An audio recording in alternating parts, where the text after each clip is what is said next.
Dan jangan lupa like-nya, di-like ya. Di-subscribe itu penting, di-subscribe, di-like, di-subscribe. Saya mau kembali bacakan firman anak lembu emas. Ya, kita lihat tadi mulai ayat 4, diterimanya itu dari tangan mereka, dibentuknya dengan pahat dan dibuatnya daripadanya anak lembu tuangan. Kemudian berkatalah mereka, hai Israel, inilah Allahmu yang telah menuntun engkau keluar dari tanah Mesir. Ketika Harun melihat itu, didirikannya mezbah di depan anak lembu itu berseluruh. Harun katanya, besok hari raya bagi Yehova.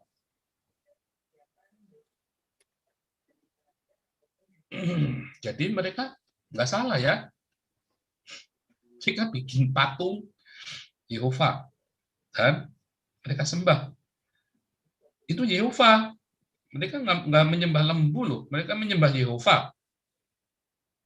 Mereka tidak menyembah pada setan loh. Mereka menyembah Yehova. Tetapi masalahnya adalah itu menjadi hal yang keji di hadapan Tuhan, bukan karena patungnya, bukan karena mereka membuat patung atau mereka menganggap itu adalah Yehova. Bukankah bagus membuat sebuah image dari Yehova? Yang menjadi masalah adalah ketika orang akhirnya dia tidak datang kepada Sang Yehova, tapi datangnya kepada patung dan mengira bahwa patung itu adalah Sang Yehova. Dan mereka akan berhenti di patung itu. Kalau mereka sudah sujud kepada patung itu, ya Allah yang transenden, yang jauh nun jauh di sana, mereka berusaha dekatkan jadi imanen, ya ada di sini, ya yang nun jauh di sana jadi di sini. Itu kan kita mengkonsep Tuhan tadi. Bagaimana bisa ada konsep Trinitas? Karena Allah yang transenden, yang tidak Anda mengerti itu, supaya masuk akal dalam kepala Anda. Ketika Anda ingin menyembah Allah yang masuk akal, maka sebetulnya Anda tidak menyembah Allah yang Maha Kuasa. Allah itu ternyata simpel banget ya. Sesimpel upil saya, misalnya begitu kan. Saya bisa menganalisa riak upilnya saya itu saya kena corona apa enggak. Nah, Allah sesimpel itu kan. Wah, maka Anda membuat Allah. Dan Anda berpikir Anda sudah bertemu dengan Allah yang Maha Besar. Tetapi siapa yang bisa tahu tentang Allah? Yaitu roh yang ada di dalam Allah sendiri. Nggak ada orang tahu tentang Allah selain dari roh Allah sendiri. Ya, kita buka ayatnya nih. 1 Korintus 2 ayat 11. Saya tidak pernah anti dengan semua konsep-konsep Trinitas, Oneness, Jesus Only, dan sebagainya. Ya. Tetapi saya menolak ketika Anda berkata, Trinitas yang paling benar, Yesus Only salah. Yesus Only yang paling benar, Unitarian salah. Unitarian salah, yang benar Oneness. Oneness salah, yang benar Trinitas. Nah, saya menolak itu. Ya, coba lihat 1 Korintus 2 ayat 11. Siapa gerangan di antara manusia yang tahu apa yang terdapat di dalam diri manusia selain roh manusia sendiri yang ada di dalam dia? Ya. Yang pertama. Demikian pula lah tidak ada orang yang tahu apa yang terdapat di dalam diri Allah selain roh Allah. Jadi bagaimana bisa ada orang bisa mengklaim konsepnya dia paling benar? Sesungguhnya pendustalah dia, katanya Muhammad. Nggak ada urusannya dengan Muhammad ya. Maksud saya adalah bohong Anda kalau bisa Anda merasa konsep Anda paling benar tentang Allah. Bohong. Padahal Yesus aja nggak ngajarin Trinitas, Unitarian, Oneness, Jesus Only. Yesus ngajarinnya apa? Allah itu apa? Trinitas. Ngawur. Allah apa? Allah adalah roh. Simpel kan? Allah adalah roh. Udah simpel. Ya sudah, Allah adalah roh, ya roh saja. Jangan ditambahin, jangan dikurangi, jangan dibikin bingung. Begitu Anda nambahin kurangi jadi bingung nanti. Begitu Anda mengkonsep sana, konsep sini, udah gitu Anda meneranginya salah lagi. Orang nggak tambah pintar, tambah bingung. Anda ditanya balik jadi tambah bingung. Banyak orang mengalami kebingungan teologis gara-gara Trinitas dan keluar dari dan meninggalkan iman Kristen. Dia belum lahir baru, dia sendiri belum lahir baru, belum pengalaman pribadi dengan Tuhan, ya, terus dia mengalami kebingungan teologis. Jadilah dia ke agama yang katanya masuk akal, bukan masuk akal, agama yang paling bodoh. Nah, konsepmu tentang Allah akan membuat Anda berpikir Anda sudah bertemu Tuhan. Ya, jadi hati-hati ketika Anda berkonsep tentang Tuhan. Makanya saya tidak mau membatasi konsep Tuhan. Kalau ada orang oneness, dia bisa mengkonsep Tuhan dan merasa diri paling benar, saya kok nggak yakin. Saya nggak yakin. Kalau ada orang Trinitas, dia merasa konsepnya paling benar, saya tidak yakin. Saya tidak yakin ya, bahwa jangan-jangan dia sedang sesat loh. Karena tidak ada konsep yang Tuhan Yesus ajarkan kepada kita selain dari Allah adalah roh, Allah adalah kasih, adalah terang. Ya, bukan Allah adalah Trinitas, bukan Allah adalah oneness, bukan Allah adalah Unitarian, Trinitarian, dan seterusnya. Semua konsep-konsep itu adalah framing dari agama-agama Babel untuk memaksakan aku ingin mencari Allah. Yuk kita akan buat menara mencari nama. Kata Babel itu Babel, gerbang Allah ya. Babel, gerbang Allah. Kita buka dulu Kejadian 11 ya. Saya bukakan nih. Ayatnya bunyi gini. Mereka berkata seorang kepada yang lain, marilah kita membuat batu bata dan membakarnya baik-baik. Lalu bata itulah dipakai mereka sebagai batu dan tergala-gala sebagai tanah liat. Juga kata mereka, marilah kita dirikan bagi kita sebuah kota dengan sebuah menara yang puncaknya sampai ke langit. Dan marilah kita cari nama supaya kita jangan terserah ke seluruh bumi. Nah, kata Babel itu artinya gerbang Allah ya. Dan nah ini saya mau kasih ini. Itulah mulai dari yang ke-8. Demikianlah mereka diserahkan Tuhan, dari situlah ke seluruh bumi dan mereka berhenti mendirikan kota itu. Itulah sebabnya sampai sekarang nama kota itu disebut Babel, karena di situ dikacau-balakan Tuhan bahasa seluruh bumi, dan dari situlah mereka diserahkan Tuhan ke seluruh bumi. Jadi saudara, ketika Anda ingin menyeragamkan satu dogma, ketika Anda ingin menyeragamkan satu pengajaran, itu sebenarnya Anda sedang membatasi roh Tuhan itu bekerja. Nah, contoh, beberapa gereja mengaku dirinya paling dekat dengan pengajaran para rasul. Ya, kemarin saya ada kasih contoh gereja ortodok misalnya. Ternyata justru gereja ortodok ini yang pertama kali meleset dari ajaran para rasul. Contoh, jubah-jubah yang mereka gunakan. Apakah para rasul menggunakannya? Tidak. Itu jubah-jubah agama pagan.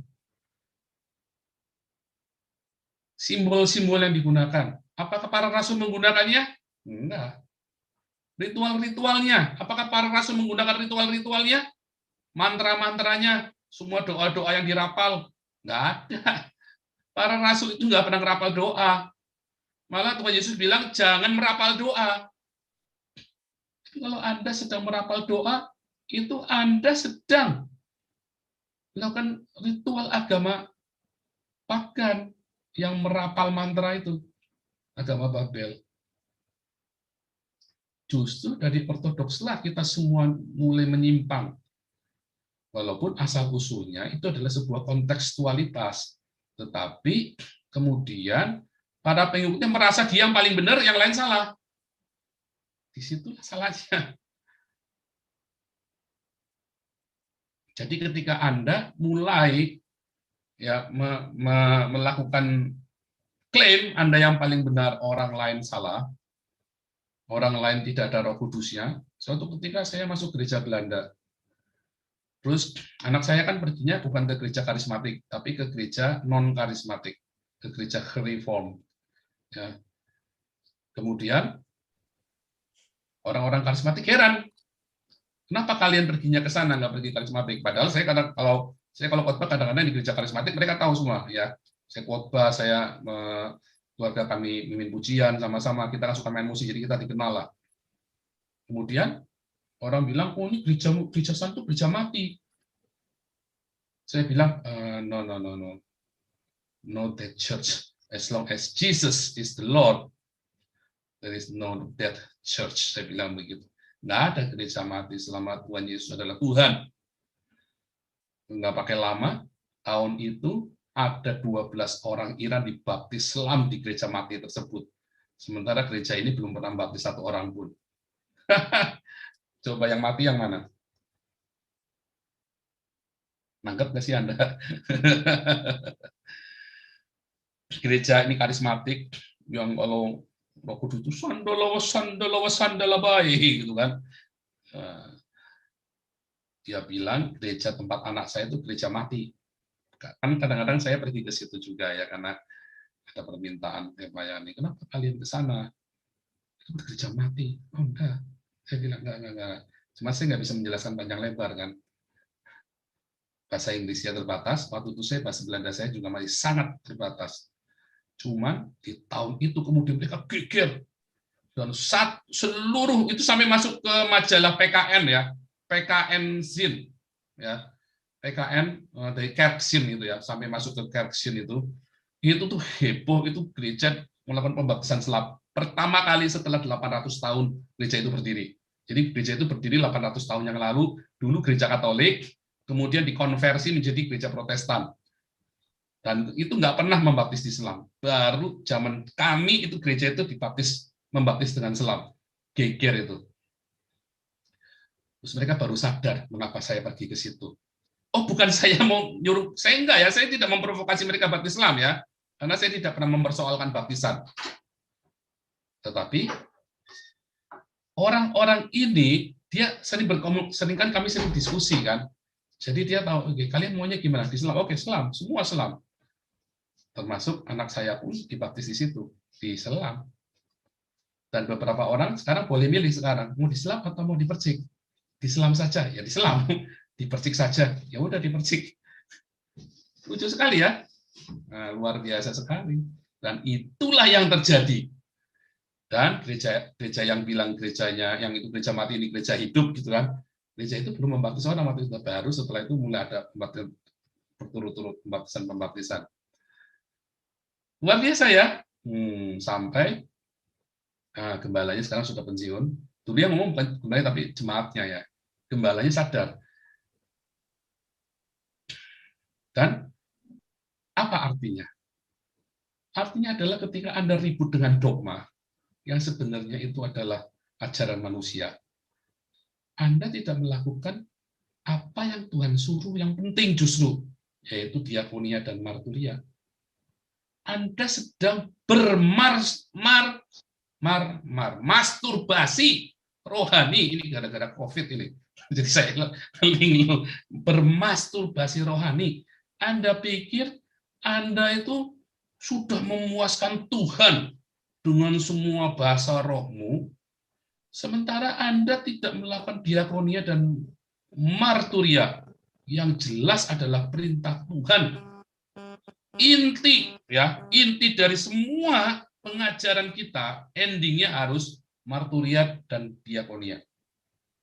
Tetapi Anda membuatnya jadi ribet sekali, dan Anda merasa puas, Anda orgasme ketika Anda menemukan yang ribet-ribet ini. Padahal orang yang cerdas adalah orang yang mampu menyederhanakan yang ribet. Yaitu siapa? Yesus. Yesus itu menyederhanakan konsep Allah yang begitu ribetnya. Dia cuma ngomong Allah adalah roh. Menyembah Ia di dalam roh dan kebenaran. Selesai. Lalu bagaimana, Pak? Pada kenyataannya orang Israel Dia berusaha Allah yang jauh itu yang disembah oleh Musa, yang mereka sendiri nggak ngerti. Mereka budak, biasa melihat patung sama piramid, biasa ngelihat sphinx. Tiba-tiba diajak lihat, sembah Yehova. Mereka bingung.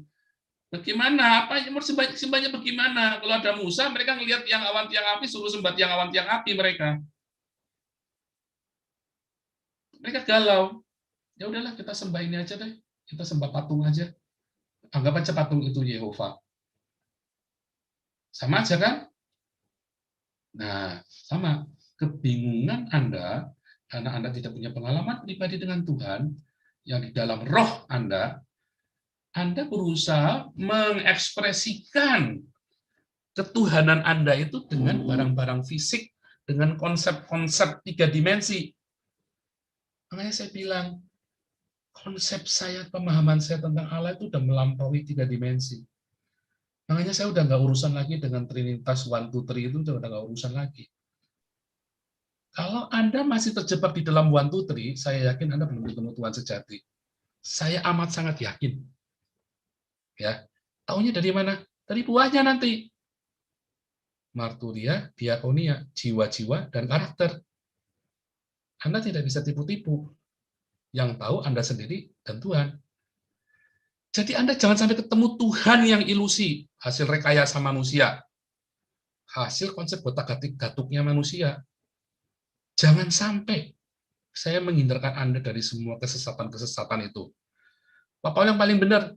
Oh bukan, yang paling benar apa kata firman Tuhan yang tertulis, bukan kata saya. Nanti firman itu bilang apa ke kamu, jalanin itu. Jangan katanya Deki, katanya Paul, katanya Stephen Tong, katanya Muriwali, katanya Yosua Tewu. Salah Anda. Anda ngalami Tuhannya seperti apa dalam hidupmu.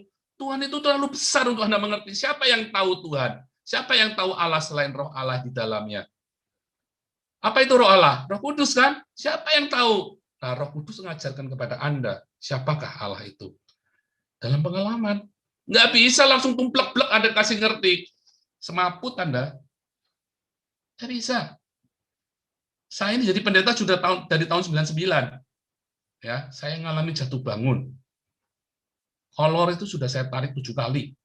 Hidup itu sudah saya cobai 7 kali. Semua dosa sudah saya icipin. Semua macam konsep paranormal sudah saya icipin. Nah, kita nanti baru masuk lagi nanti ke lembu emas. Ini baru prolog nih ya, kita baru masuk ke lembu emas ini.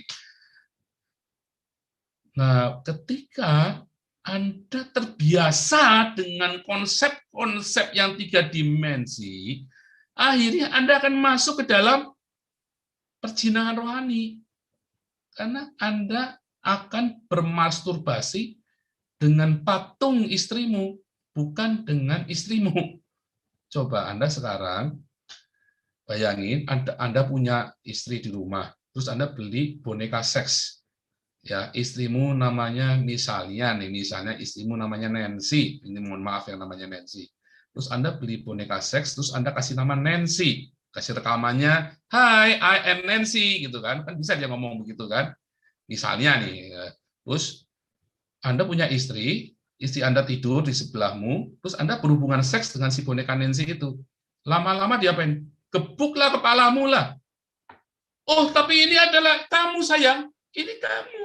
Lah, ini bukan saya, itu boneka. Oh, nggak bisa, ini kamu. Anda berhubungan seks dengan boneka Nancy, bukan dengan Nancy. Hasil ilusi Anda sendiri. Fantasi dan hubungan dengan Tuhan itu seperti hubungan seks ya. Dalam jasmaninya adalah hubungan seks, dalam rohanianya kita membuat suatu pola.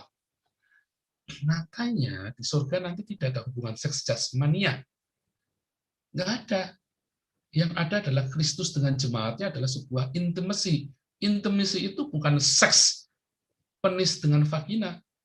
Intimacy di dalam keintiman di dalam kekristenan ya, yang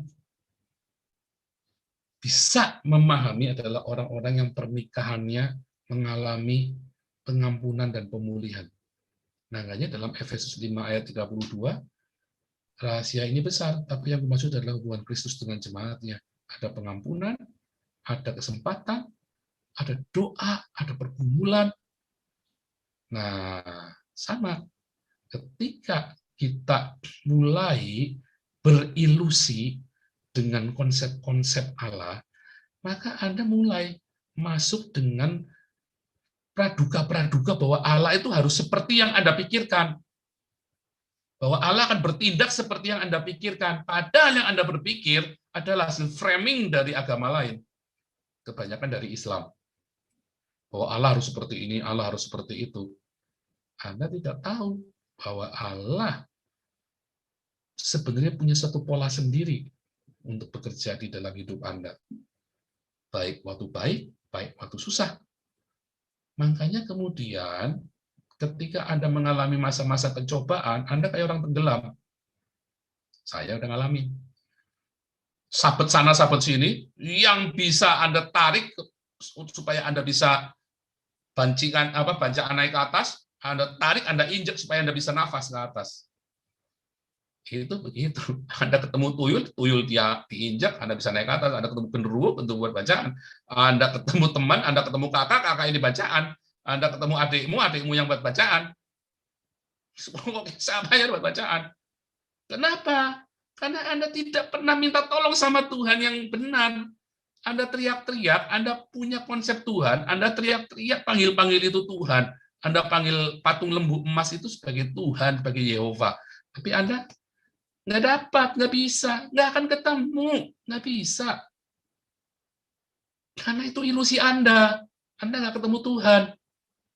Itu konsep dalam pikiran Anda, Tuhan yang dalam konsep pikiran Anda, bukan Tuhan yang benar, yang sejati. Makanya, ayo, berhentilah mengkonsep Tuhanmu. Berhentilah mengkonsep Tuhanmu. Tapi datang dengan rendah hati. Dengan satu pijakan awal. Apakah pijakan awalnya? Allah adalah roh. Menyembah dia, menyembah di dalam roh dan kebenaran. Pijakannya harus benar dulu, yaitu roh dan kebenaran. Pneuma dan aletheia. Kebenarannya itu bukan harus benar tuh, harus benar, Trinitas. Salah, ngawur. Karena kebenarannya itu bukan dari kata dia di kaiosune, tapi dari kata aletheia. Ketulusan hati. Menyembahnya itu harus di dalam ketulusan hati. Bukan di dalam di kaiosune, tapi di dalam ketulusan hati. Kita kembali ya tadi ya, di dalam 1 Korintus 2 ayat 11. Ketika dalam 1 Korintus 2 ayat 11 itu berkata, siapa yang tahu tentang Allah selain roh Allah di dalamnya? Bahkan harus penuh dengan Roh Kudus. Konsepmu semua tentang Allah, singkirkan. Oh, Allah harus seperti yang Anda bayangkan, seperti orang Islam punya definisi. Lepaskan itu semua, konsep-konsep itu. Allah adalah zat, salah. Allah adalah roh. Karena kita punya roh. Jadi roh Allah itu sudah seperti dulu. Roh kita ini punya roh. Batinmu itulah roh. Makanya harus penuh. Nah, siapa yang tahu manusia selain roh ada di dalamnya? Ya roh Allah sendiri yang ditaruh di dalam kita. Makanya Tuhan tahu apa yang di hati kita. Iblis tidak tahu apa yang di dalam hatimu. Karena iblis tidak menaruh rohnya di dalam hatimu. Tetapi roh Allah menaruh rohnya di dalam rohmu. Di dalam tubuhmu, di dalam jiwamu. Maka ia tahu semua yang apa di dalam hidup. Tetapi bagaimana kita bisa tahu tentang Allah? Kalau kamu penuh dengan Roh Kudus.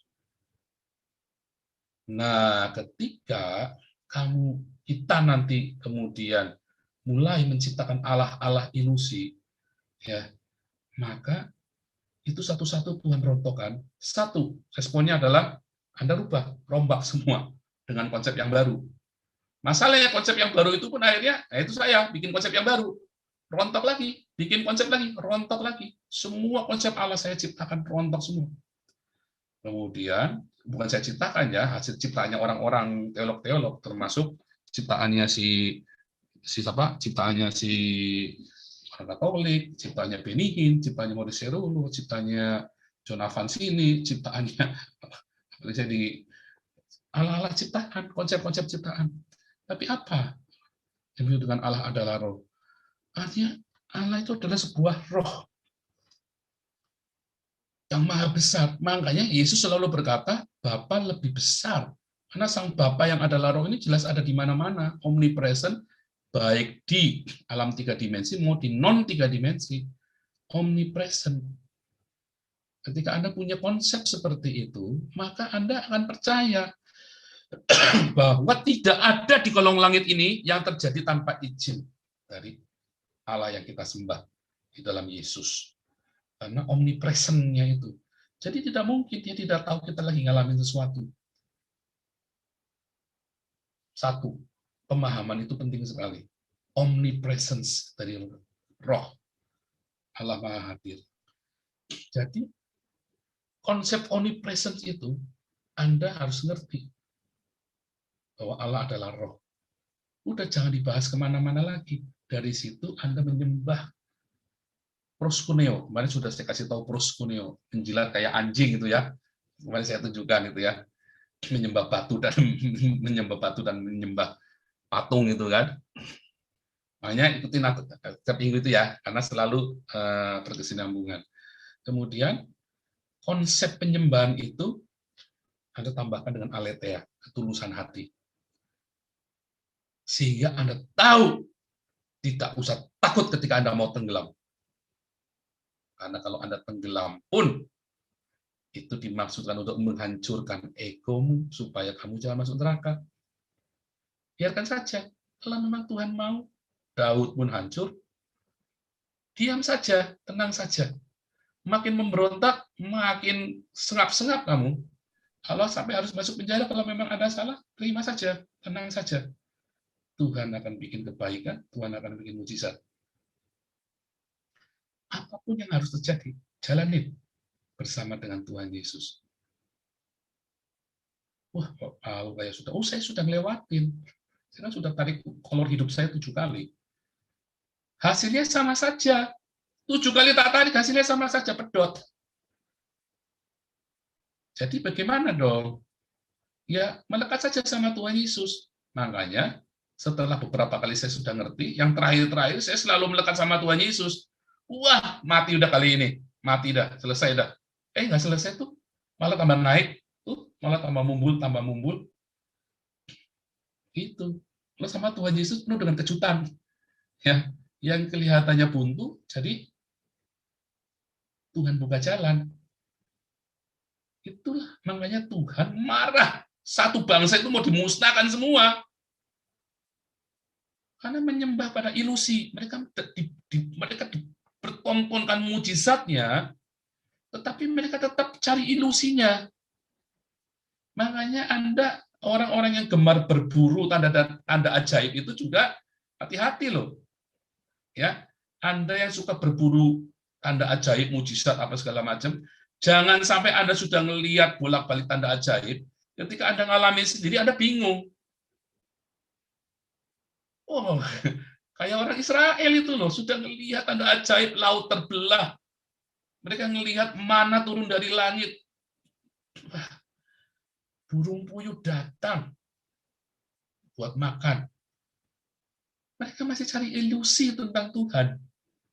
Mereka masih ingin menyembah ilusi tentang Tuhan. Bukan kepada Sang Yehova, Sang Tuhannya sendiri, tetapi ilusinya. Kenapa?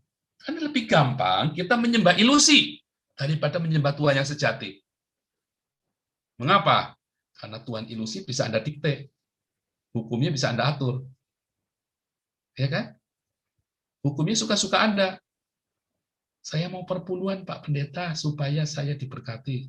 Iya, perpuluhannya kemana? Ya itu katanya pendeta anu buat beli jet, nanti saya dikasih berlipat kali ganda. Ya sudah, sono. Kamu sunat nggak? Enggak. Lu kan udah nggak perlu sunat lagi, Pak Pendeta. Siapa bilang kalau kamu perpuluhan kamu harus disunat? Nah, hukumnya suka-suka Anda sendiri. Nah, itulah Allah ilusi dengan hukum ilusi. Akhirnya, kalau Anda buka dalam Markus 7 ayat 8, kamu lebih mematuhi adat istiadat yang ajaran-ajaran manusia daripada perintah Tuhan. Apa? Diakonia marturia.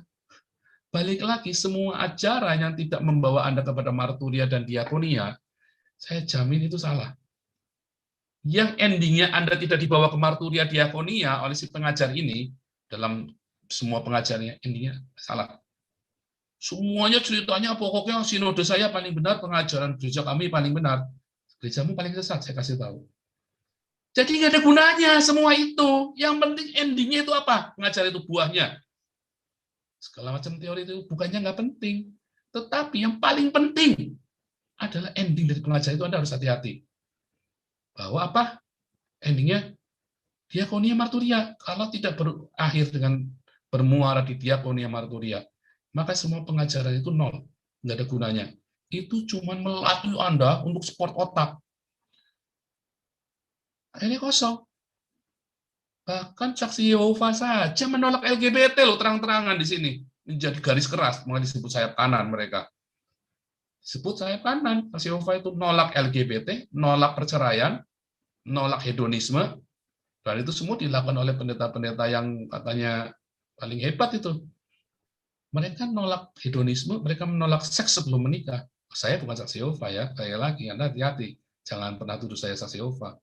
Saya banyak mengkritik mereka, meluruskan, dan mereka akhirnya sampai menghindar dari saya karena penatua-penatuanya pendeta-pendeta saksi Yehova debat sama saya, nggak ada yang bisa. Salah semua, saya tunjukkan justru teksnya mereka salah semua, mereka kaget-kaget semua. Kamu kok menguasai sekali? Iya lah, itu makanan saya tiap hari. Saya bilang, itu kerjaan saya. Gimana sih kamu? Kamu soalnya nggak boleh sih orang umat kamu eksklusif sih, saya bilangin. Coba kamu buka diri, kamu akan lihat dunia itu, pengetahuan itu begitu maju, ada di dalam tanganmu semua. Nah, ya, jadi begitu ya. Makanya ketika Anda kemudian bergeser kepada horoskop, itu sebenarnya hasil dari ala ilusi Anda, akibat dari Anda punya ala ilusi. Jadi kalau tanya nih kepada saya, Pak, to the point aja deh Pak, ini tahun kebo bagaimana? Kok tahun kebo susah? Judulnya saja kebo. Mana ada sih kebo yang nggak susah? Udah bego, kerja terus. Rasanya kerja nggak habis-habis ya tahun ini. Saya jamin tuh kamu untuk kerja nggak akan habis-habis tahun ini. Ini tahun kerja keras tanpa hasil. Apalagi kebunnya besi. Udah dablek, ya kan? Kayak besi pula. Wih, kerja capek. Itu harus membajak itu sepanjang musim itu. Tanpa hasil. Tapi semua jeripayahmu kalau di dalam Tuhan Yesus itu nggak akan sia-sia. Kalau kamu di luar Tuhan Yesus ya apes. Jadi kalau tanya sama saya, tahun sial, tahun kebo itu. Tetapi kalau di dalam Tuhan Yesus, semua sialmu itu menjadi keberuntungan. Ayat terakhir saya bacakan ya. Ester 9 ayat 1 ada di layar Anda. Dalam bulan yang ke-12, yakni bulan Adar, pada hari yang ke-13, ketika titah serta undang-undang raja akan dilaksanakan pada hari, musuh-musuh orang Yahudi berharap mengalahkan orang Yahudi. Terjadilah yang sebaliknya, orang Yahudi mengalahkan pembenci-pembenci mereka. Ini ayat ini hebat sekali kalau Anda paham. Kalau Anda lihat di pasal-pasal sebelumnya, ceritanya seorang perdana menterinya si ini ya, perdana menterinya Raja Persia. Ya, dia itu mau memusnahkan orang Yahudi karena dia dendam sekali sama orang Yahudi. Dia tidak tahu kalau Ratu Esther itu orang Yahudi. Maka si Haman ini kemudian dia buang undi. Buang undi itu seperti nujum ya, seperti horoskop. Dia ngitung sial, ngitung hari sialnya. Kemudian jatuh bulan ke-12, bulan Adar. Ya, pada hari yang ke-13.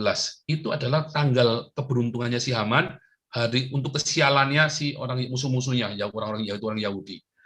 Tetapi di hari itu, dilihat ya, terjadilah yang sebaliknya. Ngeri sekali kalau Anda ngerti ini. Jadi ketika dunia merancangkan yang jahat tentangmu, tetapi karena engkau di dalam Tuhan, ada pembelaan Tuhan, ada yang namanya perkenanan Tuhan. Lihat, orang Yahudi mengalahkan pembenci-pembenci mereka di hari itu. Ya, ketika musuh-musuhnya itu ya, di hari musuh-musuh orang Yahudi berharap mengalahkan orang Yahudi, malah terjadi sebaliknya. Ini yang namanya pembalikan keadaan. Jadi kalau hari ini Anda melihat yang tidak baik, oh Anda nempel erat-erat sama Tuhan, akan terjadi pembalikan keadaan. Kesialanmu itu akan menjadi pembalikan keadaan, akan menjadi hal yang baik. Jangan takut. Kesialanmu itu akan menjadi hal yang baik ketika kamu melekat erat sama Tuhan, karena Ialah sang master plan. Dia bukan penipu ulung ya, tapi master plan. Dialah yang merancangkan semua hal yang baik. Ya, dia merancangkan semua yang baik. Ya, satu lagi deh, biar mantap ya. Yeremia 29 ayat 19. Ayat 11 ya. Sebab aku ini mengetahui rancangan-rancangan apa yang ada padaku mengenai kamu. Demikian firman Tuhan, yaitu rancangan damai sejahtera dan bukan rancangan kecelakaan, untuk memberikan kepadamu hari depan yang penuh harapan. Jadi Anda melekat erat. Anda hari ini dalam apa kondisimu? Minus, keluargamu goyang, Anda sakit, nempel, pegang erat-erat kaki Tuhanmu. Anda sujud, Anda teriak sama Tuhan. Jangan urusan one two three lagi. Jangan urusan trinitas lagi. Nggak menyelamatkan, percaya saya deh. Trinitasmu nggak akan menyelamatkanmu. Tetapi kalau kamu lekat erat-erat sama Tuhan, Yesus yang kamu sembah.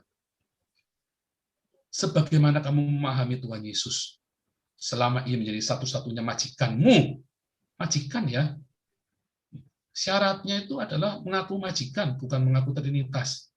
Maka kamu akan selamat. Dan rancangan-rancangan damai sejahtera itu buat kamu. Bukan mengakui trinitas, salah itu. Bukan mengakui oneness, salah. Bukan mengakui Yesus only, salah. Nggak ada urusannya Tuhan Yesus dengan itu. Itu semua adalah konspirasi pagan. Semua yang disebut oneness, Trinitarian, itu semua konspirasi pagan. Mereka berusaha memahami dengan konsep-konsepnya pagan. Tapi kalau Anda melekat erat sama Tuhan, Ia satu-satunya majikanmu, syaratnya itu keselamatan. Roma 10:9, mengakui Yesus satu-satunya majikanmu. Dan percaya bahwa Ia adalah juru selamatmu. Kamu akan selamat loh. Jadi jangan mau diombang-ambingkan dengan konsep-konsep buatan manusia. Ya, jangan mau. Jangan juga diperdaya dengan horoskop-horoskop. Karena di hari mereka itu horoskop itu pengen kamu sial, horoskop itu kan jendela neraka toh. Horoskop sio primbon itu jendela neraka. Anda ngintip neraka, bodoh. Intiplah kerajaan surga, janji Tuhan. Rancangannya apa yang damai sejahtera, bukan rancangan kecelakaan. Sekalipun kamu harus melewati lembah ketelaman, gak ada kami tiap malam selama 3 tahun terakhir ini doanya apa? Allah Jehovah Rohi, Tuhan Gembalaku. Ya, oke lah. Kita baca sama-sama, kemudian kita berdoa. Ya, Mazmur 23. Mazmur Daud, judulnya Tuhan Gembalaku yang baik. Tuhan adalah gembalaku, takkan kekurangan aku. Ia membandingkan aku di padang yang berumput hijau. Ia membimbing aku ke air yang tenang, ia menyegarkan jiwaku. Ia menuntun aku di jalan yang benar oleh karena namanya. Sekalipun aku berjalan dalam lembah kekelaman, aku tidak takut bahaya. Sekalipun aku berjalan dalam lembah kekelaman, aku tidak takut bahaya. Amin, Sebab amin. engkau besertaku, gadamu dan tongkatmu itulah yang menghibur aku. Udah ngos-ngosan lu tuh, rumahmu udah mau diusir lu dari rumah. Aduh, kita udah, Anda mau sebut masalah apa, kita udah ngelewatin semua deh. Itu benar-benar namanya berjalan dalam lembah kekelaman, aku tidak takut bahaya. Tadinya dari ketar-ketir sampai takutnya hilang. Itu akan bikin terapi buat hidupmu sampai kamu nggak takut lagi. Sampai takut itu, urat takut itu putus dari hidupmu dalam nama Yesus. Amin. Sebab apa? Engkau beserta dadamu dan tongkatmu itulah yang menghibur aku. Engkau menyediakan ini. Yang endingnya aku paling senang ini. Ini buat para hater saya ya. Engkau menyediakan hidangan bagiku di hadapan lawanku. Makin kamu benci aku, makin kamu viralkan aku, makin kamu klik, makin aku dapat duit.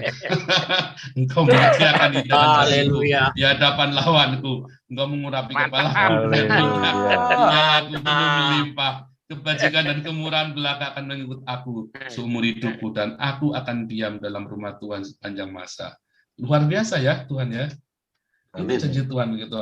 Di dalam nama Tuhan Yesus Kristus, satu rema dari Tuhan akan mengubah hidup, membuat terobosan dalam hidupmu. Di dalam nama Tuhan Yesus, satu rema dari Tuhan menyembuhkan sakitmu, memulihkan keluargamu, memulihkan perekonomian keluargamu, dan satu rema dari Tuhan akan mengembalikan istrimu, akan mengembalikan suamimu, akan mengembalikan anak-anakmu, dan akan memberimu rumah, akan memberimu makan. Orang-orang yang sedang dalam masalah ekonomi saat ini yang sedang bangkrut dipulihkan dengan satu rema dari Tuhan. Dalam nama Yesus. Amin.